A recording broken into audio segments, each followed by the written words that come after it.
हाँ, good morning बाबू। Class 10 ध्यान दो। यहाँ पर हम लोग जैसा कि पिछले क्लास में हम लोगों ने सेल्फ से किया था इसको impact of globalisation on agriculture, जिसको हम बोलेंगे कि वैश्वीकरण का कृषि पर क्या प्रभाव पड़ता है। वैश्वीकरण का मतलब है कि हम ग्लोबल इंटरेक्शन को प्रमोट कर रहे हैं। जैसा कि तुम्हें पता होगा कि हर एक देशों में जो लैंड डिग्रेडेशन फैक्टर हो, ये सॉइल इनफर्टिलिटी की मैटर हो, ये रिसोर्स मिनिमाइजेशन हमारा जो दिखाई दे रहा है, तो एक बहुत बड़ी संकट है। या तुम कह सकते हो कि ग्लोबल क्राइसिस ऑन इन्वायरमेंट है ना, पर्यावरण पर भी एक जो हमारा ग्लोबल क्राइसिस की स्थिति पैदा हो गई, चाहे हम डिफरेंट टाइप्स ऑफ पॉल्यूशंस को फेस कर रहे हैं, land degradation, land pollution, water, air, है ना, साउंड, ये सब मिला जुला करके जो हालात पैदा कर रहे हैं। या सॉइल इरोजन फैक्टर्स भी तुम देख सकते हो, जिसमें मिट्टी की कटाव, उसकी गुणवत्ता प्रभावित होना, तो ये बहुत हद तक हमारे कृषि को बड़े स्तर पर प्रभावित करती है। ठीक है, तो इस संदर्भ में देखा जाए, और एक तरफ तुम देखो कि जो जनसंख्या का विस्फोट हमारा है, जो एक्सप्लोडेशन ऑफ द पॉपुलेशन जिसको हम लोग कहते हैं, जनसंख्या का जो व्यापक विस्फोट है, ये कहीं ना कहीं एक बहुत बड़ी समस्या कह सकते हो। चूँकि चुनौती हम तब कहेंगे जब हम उसके लिए कुछ कर रहे होते हैं, उसको हम समस्या ही मान रहे हैं। क्योंकि वर्तमान की जितनी भी सरकारें जो ग्लोबल लेवल पर दिखाई दे रही है, वो केवल खानापूर्ति कर रही है ना। तो इस संदर्भ में देखा जाए तो फूड का एक सप्लाई चेन प्रॉपर होना बहुत ज़रूरी है, और हम एक क्रॉस कल्चरल सप्लाई चेन को भी प्रमोट कर सकते हैं। और जहाँ तक एग्रीकल्चरली उसके कॉमर्स, ट्रेड, यूटिलिटी, एवेबिलिटी, और उसके जो सप्लाई चेन की जो मैंने बात की थी, ये बहुत हद तक हमारा प्रभावित होता है।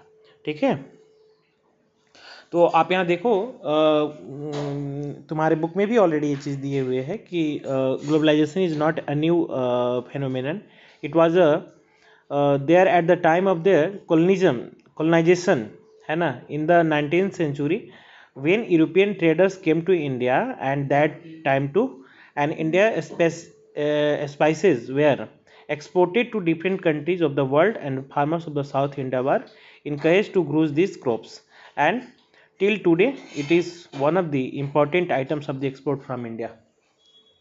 दे रहा है कि ग्लोबल इम्पैक्ट जो हमारा, या ग्लोबल इंट्रैक्शन जो था हमारा, ये आज कोई नया नहीं है। ये 19th सेंचुरी में जब हमारी देश औपनिवेशिक व्यवस्था, यानी कि जो कॉलोनाइजेशन ऑफ दी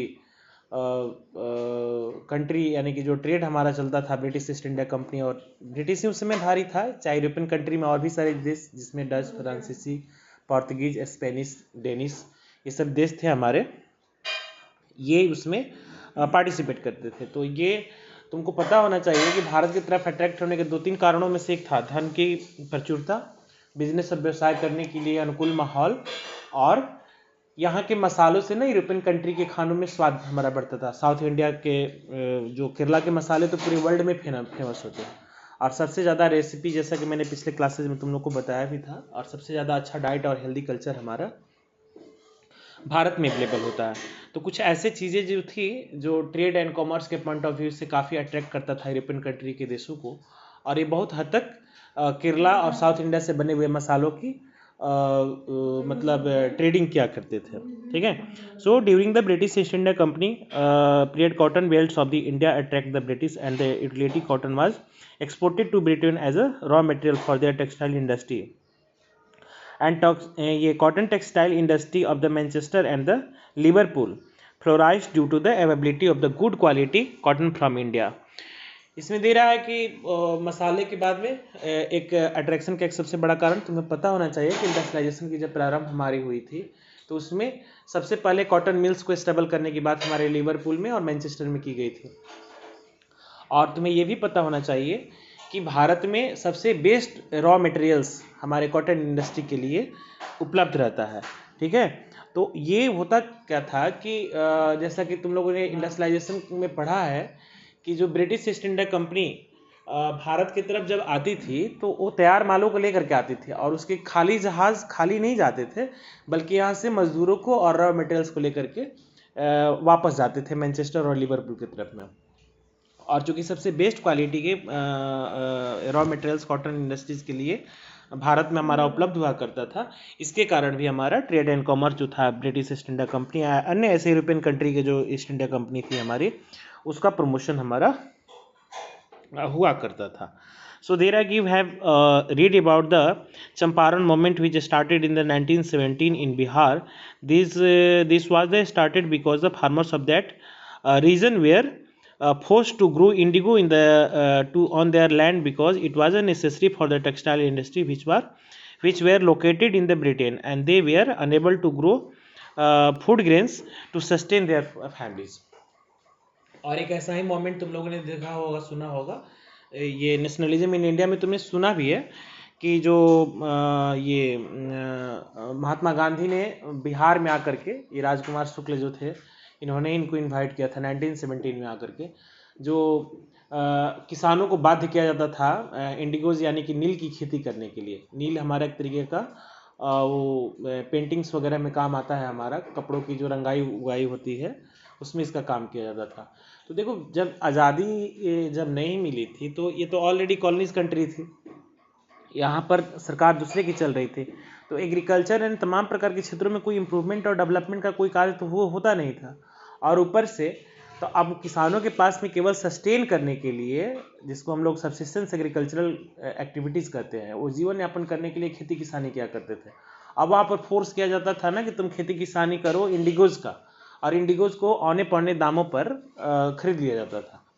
तो आप सोचो कि छोटा किसान, पेटी फार्मर्स जो होंगे, जिनके पास में साधन नहीं होंगे, जहाँ पर सरकार अपनी तरफ से कोई सब्सिडी नहीं देती है, कोई प्रमोशनल वर्क नहीं कराती है, अब उसमें वो अपने जीवन यापन करने भर, अपने परिवार को पालने पोसने भर खेती किसानी करके जो भी फल सब्जी का उत्पादन कर सकता है, और कि न कि वो कमर्शियल फार्मिंग कर सकता है, जब उसको कोई सहायता राशि नहीं मिलेगी तो फिर तो भूखे ही मर जाएगा, है ना। मान लो कि तुम्हारे पास में 1 बीघे ज़मीन है और जीवन यापन का कोई सोर्स नहीं है, तुम्हारे पास में कोई इनकम नहीं है, और तुमको कोई कहे कि उसमें तुलसी की खेती करो, तो तुलसी की खेती करने से मान लो कि तुलसी खा के तुम जी जाओगे? कोई नहीं जी पाएगा। तो स्वाभाविक है कि उसमें चावल की खेती करेगा, गेहूं की खेती करेगा, फल सब्जियां उत्पादन करेगा, तब ना जाकर के उसकी पूरी फैमिली सालों भर खा पाएगी। तो यही कंडीशंस हमारे उस किसानों के साथ में पैदा हो गया था, जिसका रिवॉल्ट हमारा हुआ 1917 में।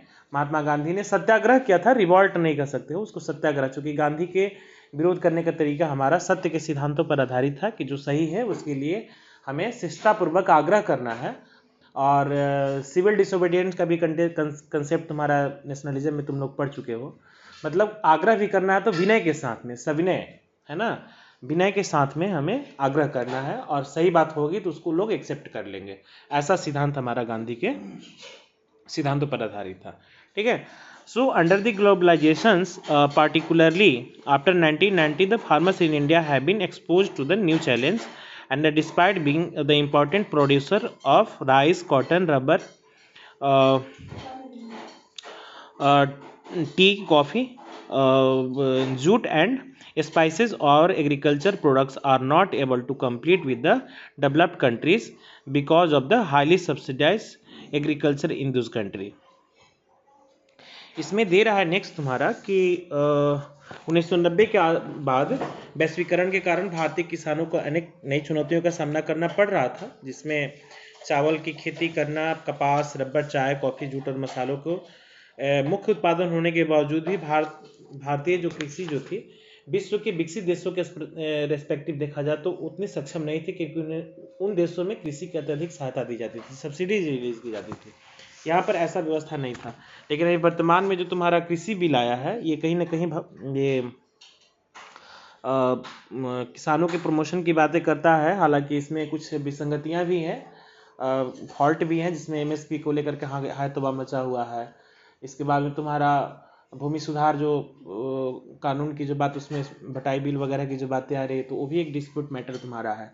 तो कुल मिला जुला करके देखा जाए तो इसको थोड़ा सा अडॉप्ट करने में लोगों को परेशानी हो रही है। कुछ रहा सा कसर तुम्हारा अपोजिशन जो है इसको पूरा फुलफिल कर दे रहा है। जिसमें वो मिसअंडरस्टैंडिंग लोगों के बीच में पैदा हो गई है और पूरा देश कहीं ना कहीं जल रहा है इसके लेकर के।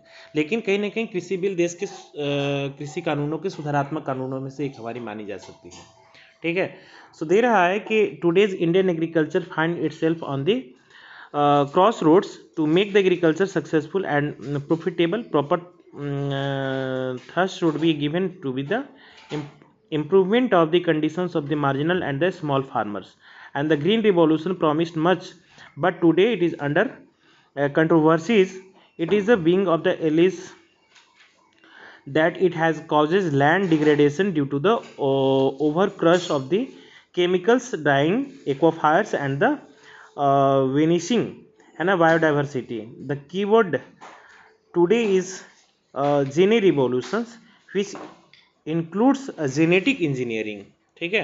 इसमें देखिए कि आज जो है भारतीय कृषि जो है कहीं ना कहीं दोराहे पर खड़ी है, दोराहे क्या कहो चौराहे पर खड़ी है।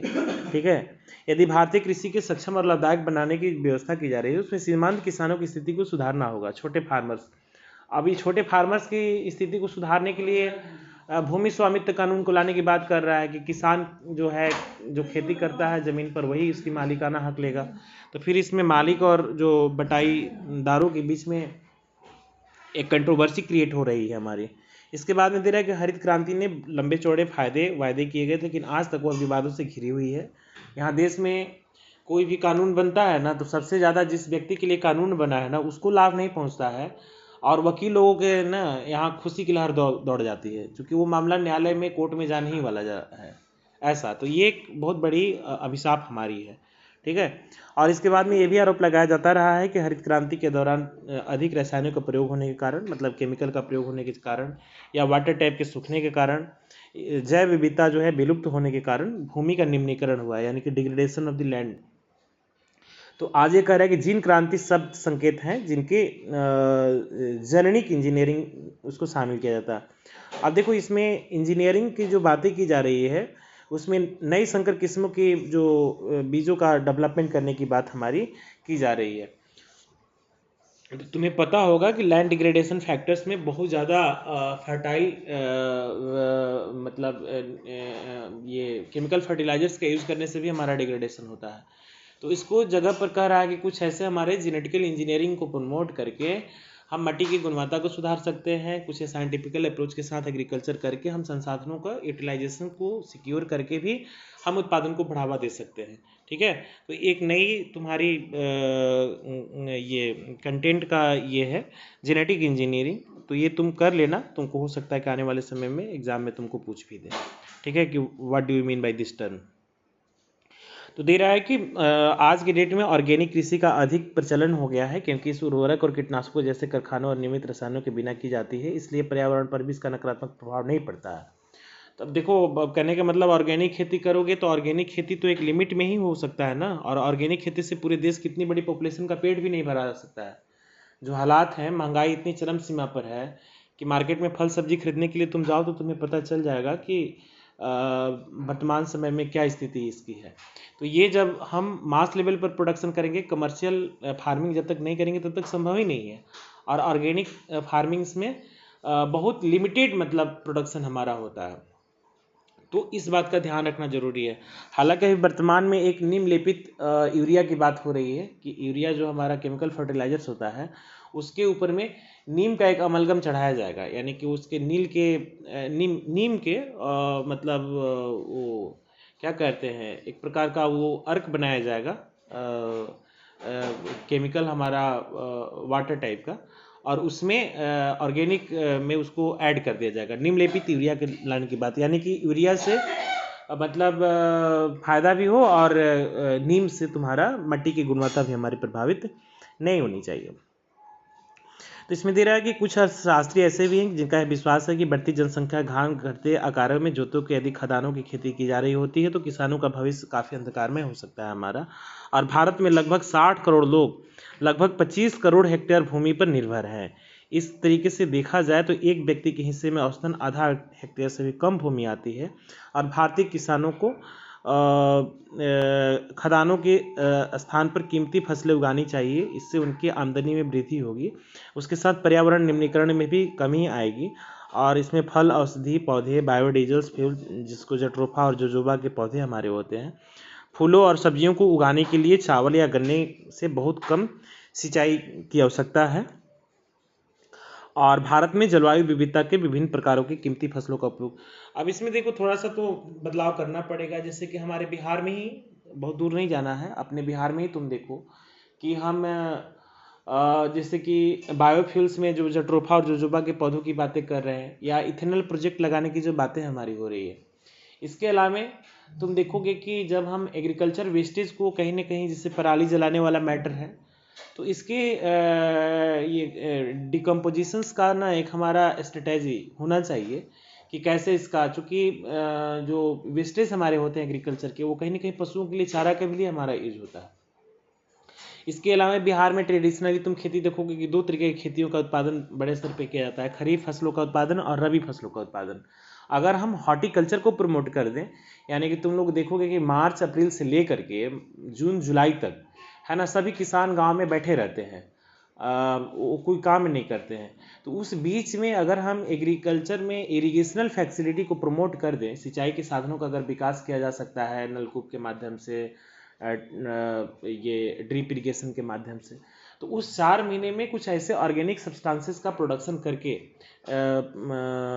जैसे कि तुम्हारा नीम हो गया, तुलसी हो गया, एलोवेरा हो गया, पुदीन हो गया, कुछ और भी ऐसे वेजिटेबल्स वगैरह बड़े स्तर पर प्रोडक्शन किया जाए, तो पूरे देश में इसकी सप्लाई चेन को सुनिश्चित करके किसानों को फ़ायदा पहुंचाया जा सकता है, और बहुत हद तक हम फूड शॉर्टेज से बच सकते हैं, है ना। और जो क्रॉप साइक्लिंग का संदर्भ तुम लोग को पता होगा कि जहाँ खरीफ फसलों का उत्पादन लंबे समय से हो रहा है तो वहाँ रबी का करें, जहाँ रबी है वहाँ खरीफ का करें।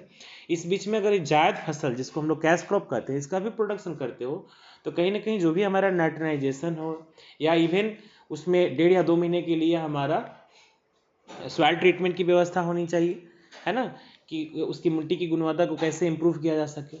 तो इन तमाम प्रकार के आइडियोलॉजिकल चीज़ों पर अगर हम विचार करें, मतलब कुछ साइंटिस्ट और साइंटिफिकली इस पर सोचा जाए, तो कुछ हद तक देश की समस्याओं को कम किया जा सकता है। और इसी को ध्यान में रह करके भारत सरकार ने एक कृषि दर्शन चैनल, डीडी किसान जो है चैनल तुम्हारा एक आता है, जो 24 घंटे काम करता है, या किसान कॉल सेंटर जो है 365 दिन 24 घंटे काम करता है, आप उससे परामर्श ले सकते हैं।